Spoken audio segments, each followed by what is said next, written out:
หันเป็นปลาเข็งบัดนี้เอาในหูยังไงมีป่าไปจ้ายังว่าในหูคือมีป่าอืมว่าบ่เห็นจักเทียดิล่ะโดนแล้วว่าที่ก้นเอากบผันเป็นปลาแม่นเห็นหูงามหูนี่งามอีหลีบัดยกลงไปแม่มันเอาแนวไปห่อไว้ดี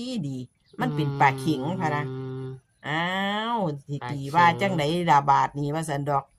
บาดนี้ปลาอยู่ในหูก็เลยว่าเจ้าของเคยฝันเกี่ยวพวกปลาหมอปลาขาวเนี่ยตีเป็น3เลยว่า30พี่น้องเจ้าของก็เป็น4เท่านั้นแล้วจ้ะคันกบ3ตัวน่ะมันก็เป็น3อยู่แล้วบ่กบเหมือนกับอึ่งมันอันเดียวกันอยู่แหมเอา30แม่นบ่แม่นค่ะอึ่งมันก็ม่วนของอยู่แหมอึ่งมันเลยเป็นตัวเดียวกันจ้ะมันเลยเป็นตัวเดียวกันซะจะเป็น3จะเป็น00ได้บ่คือจังได๋00ติแต่ว่าอายุแม่เจ้าก็สิเอาอยู่เด้จ้ะเพิ่นมาแม่เพิ่นมาแม่เพิ่นมาแม่นเพิ่นมาเอาอายุแม่เจ้านำอายุเพิ่น76แม่นบ่จ้ะ